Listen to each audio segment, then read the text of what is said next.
Assalamualaikum. Pada hari ini kita akan belajar tentang bahasa seni visual dalam aktiviti gurisan.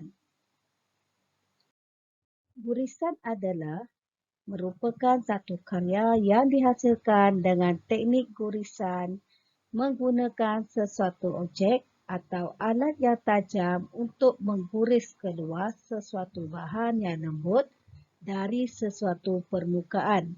Permukaan kertas boleh disapu dengan warna krayon secara berlapis-lapis supaya bahan krayon yang tebal melekat di atas kertas. Alat yang keras atau tajam seperti kayu, paku atau plastik boleh digunakan untuk mengguris pada krayon tebal itu supaya menghasilkan gambar. Berbagai jenis alat yang keras dan tajam itu akan memberi berbagai kesan yang berlainan pada garisan yang dihasilkan. Ketika menghasilkan gurisan, murid perlu menggunakan dua perkara penting yang terdapat di dalam unsur seni dan prinsip seni. Contoh-contoh unsur seni adalah garisan, rupa, bentuk, jalinan, ruang dan warna. Manakala prinsip seni adalah harmoni, kontra, penegasan, imbangan, irama dan pergerakan, kepelbagaian dan kesatuan.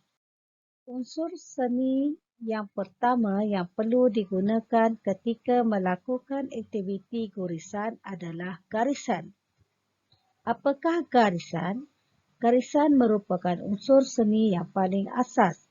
Paling asas maksudnya paling utama dan yang paling penting. Mesti ada dalam gurisan.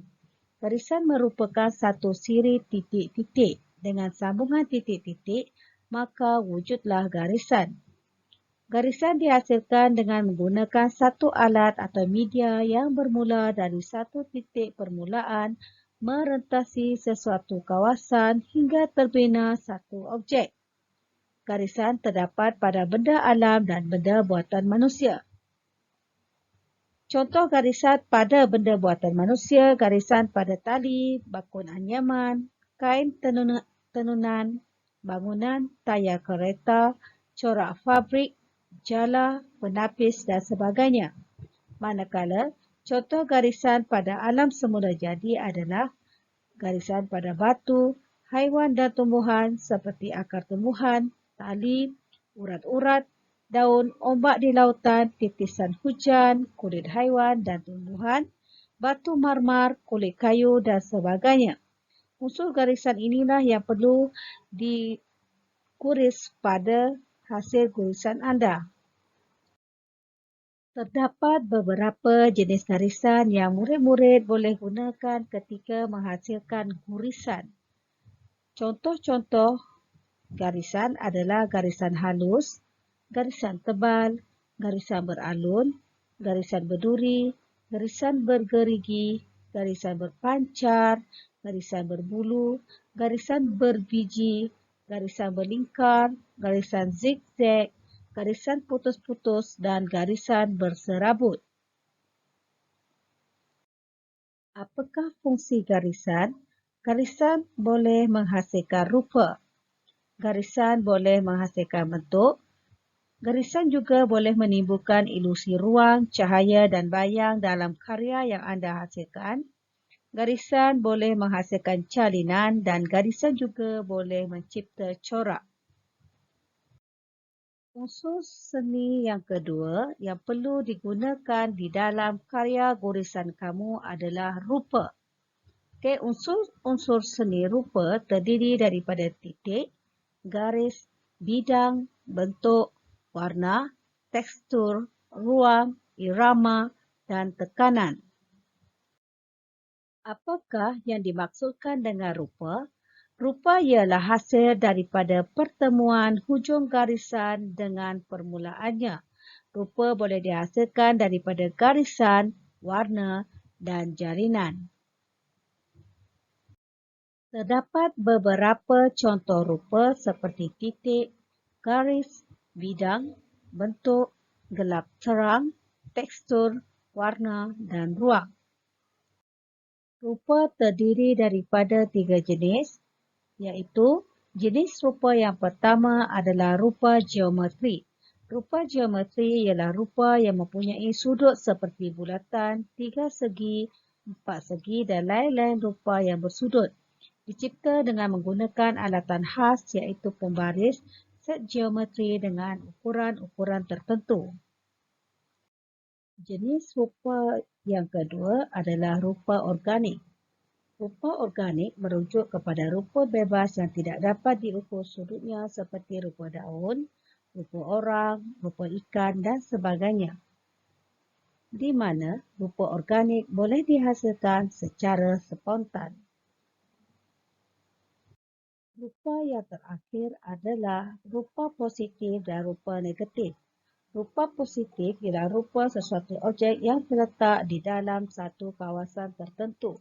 Manakala rupa negatif ialah ruang di sekeliling rupa objek tersebut.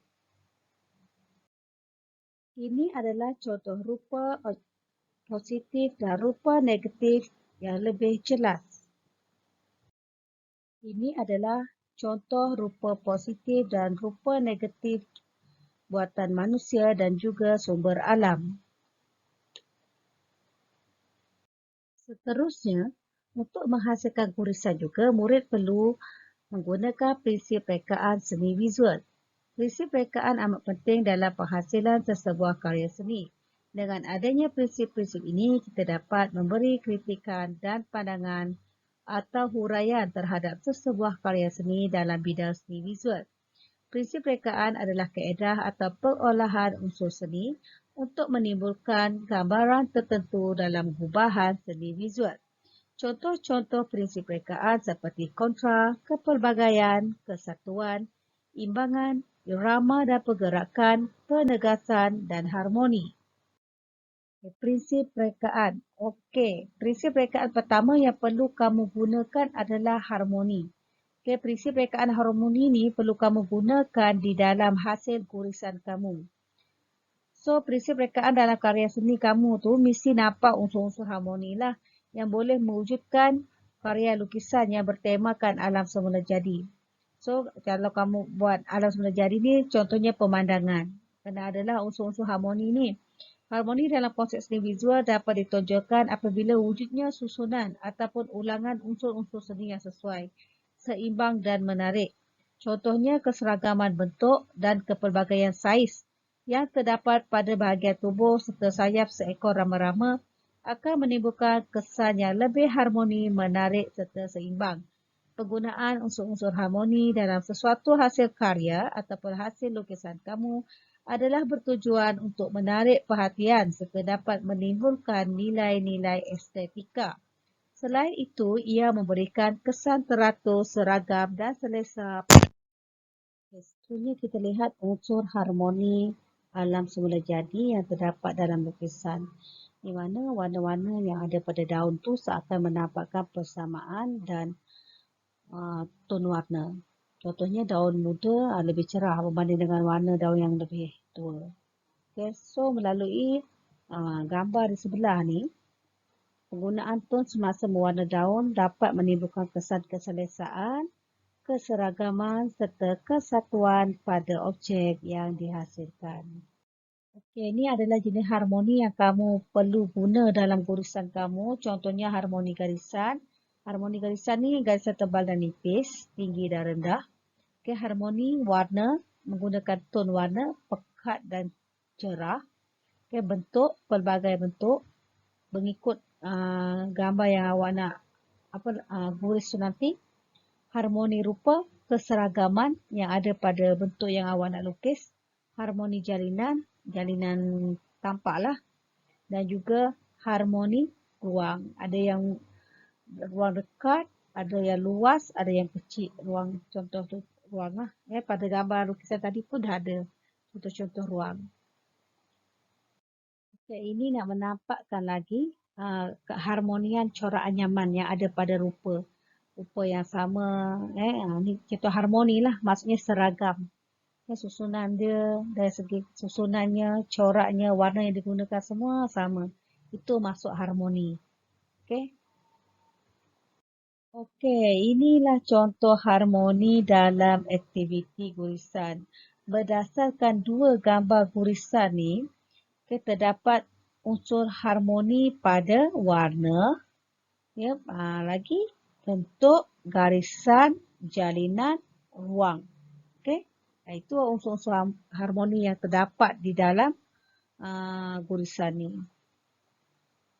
Okey, yang terakhir adalah prinsip rekaan kepelbagaian. Biasalah dalam hasil karya kamu mesti ada unsur kepelbagaian.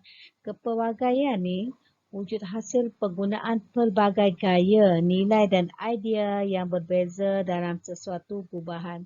Gubahan tu hasil karya lah, hasil lukisan awak.